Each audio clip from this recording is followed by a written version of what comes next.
regarding safety, technology, and addressing the concerns of the local communities over the Metroplex flight routing plans. But unfortunately, the bill also includes several poison pills that I cannot support and find very objectionable. One of them, and I strongly oppose, the inclusion of Section 611, which overturns a federal court decision that protects meal and rest breaks for truck drivers, as required by California law, and it's law in 21 states. On July 4th, 2014, the 9th U.S. Circuit Court of Appeals ruled that trucking operators in California must allow for 30-minute meal breaks after 5 hours of work and a 10-minute rest break after 4 hours of work, a very reasonable standard when you consider the truck drivers can be subject to 14 hours of on-duty time. Section 611 would not only preempt California's law with regard to trucking operations, but would also preempt laws in these other 21 states and territories that currently guarantee a meal break. States are Colorado, Connecticut, Delaware, Illinois, Kentucky, Maine, Massachusetts, Minnesota, Nebraska, Nevada, New Hampshire, New York, North Dakota, Oregon, Rhode Island, Tennessee, Vermont, Washington, West Virginia, Guam, and Puerto Rico. States should be allowed to set their own meal and break standards as they see fit for the health and safety of their workers and of the general public. This section has no place in this aviation bill, as it is a provision that was addressed in the Motor Carrier Labor Standards, which we already debated in the FAST Act, the transportation bill, currently just passed, and the conference committee wisely agreed that we should not interfere with state laws. This provision was not included in the final FAST Act, and Mr. Chairman, I'll be offering an amendment with my colleagues, Ranking Member Norton and Mr. Nadler, to strike this section from the bill, urge my colleagues to support it. Secondly, I have strong concerns and do oppose the proposal included in this bill that privatizes our air traffic control system. I have visited several of my small areas and talked to the traffic control persons, and they may have challenges, but it's still the safest and most efficient in the world when you consider how many flights per day operate in our country. One of the greatest challenges facing our air traffic control and aviation system is the lack of investment by Congress, by this government, in new technology, safety, and our airports. We should be using this bill to address our investment challenges and give our airports the tools to increase investment and raise the cap of passenger facility charges if local agencies want to raise the revenue for airport improvement. Mr. Chairman, I want to show this chart that was prepared, the comparison of air navigation service providers. And as you can see, the United States is way ahead in 15,539,009.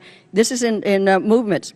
Compared to the United Kingdom and Canada, which are not even half. And the smaller number of airplanes is 209,034, where this is the number of general aviation aircraft, and you should have it somewhere up there too. Whereas the closest one is the United Kingdom at 1,480. This is just not a comparison. And then when we have the big giveaway, value of assets for Canada is $3 billion, of the United Kingdom is 1.3, and in the U.S. is $53 billion. Not quite the comparison that I would say is adequate. I've concerned the new air traffic controller system would address recruitment, retention, and training of a diverse air traffic control workforce. It's a giveaway, and I think one of the issues I have is a flight path that I've taken up with FAA. And Mr. Rinaldi, under this privatization proposal, what requirements and standards will apply with respect to the new organization's recruitment and retention of a diverse workforce, and how will the proposal work in maintaining standards for training air traffic controllers and making sure they're prepared and fit to protect our nation's skies, and who will be in charge of and make those decisions?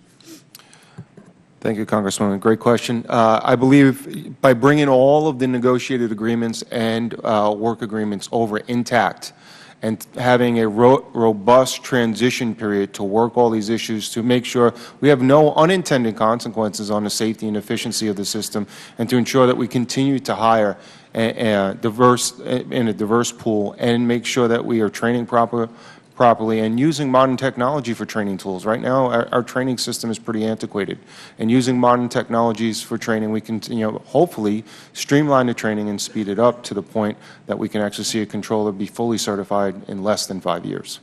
Thank you. Well, there's a lot of other questions I would have, Mr. Chair, but I really thank you for bringing this forth.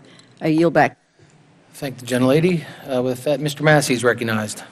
Thank you, Mr. Chairman. Mr. Rinaldi, I just want to reiterate something my colleague said earlier, that air traffic controllers, particularly in my district, do a wonderful job, and we feel very safe with your men at the helm and women. I want to ask you the first question, though.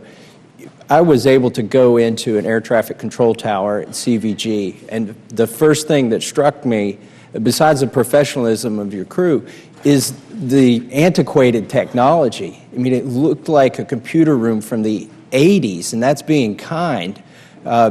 Could you share with us what sort of tools that you would like to have that the FAA has not incorporated into the air traffic control regime, and what the benefits of those are? Sure. I think one of the first things that we talked about were electronic flight strips. I think when you went into the facility, you probably saw them walking around with pieces of paper, and then a controller that was working one position would walk a piece of paper to another controller, and then they would walk it around as the airplane was moving throughout the airport movement area. And then eventually, once the airplane took off, then there would be either some type of manual way to get the information to the radar controller. That would be, to us, that's the technology. It's hard to even say that's modern technology. In the Nav Canada world, they have been working with this for 20+ years. They're selling it around the world. I mean, if you asked how would we enhance the tower environment, that would be something certainly we would do. Our radar environments and our large centers and our TRACONs, how we would enhance that is to give us, more tools and modern technology, better voice switch systems, and most importantly, better staffing.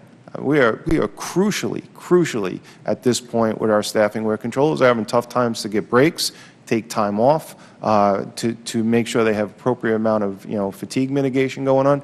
Our staffing, we must address the staffing of our facilities, and that is a deep concern of us as we move forward. Thank you. Mr. Poole, I don't think there's been enough time dedicated in this hearing to the sorts of technological advancements that we have missed out in this country in air traffic control, and what the advantages of those would be and that we've seen in other countries. Could you talk to that? One of the most important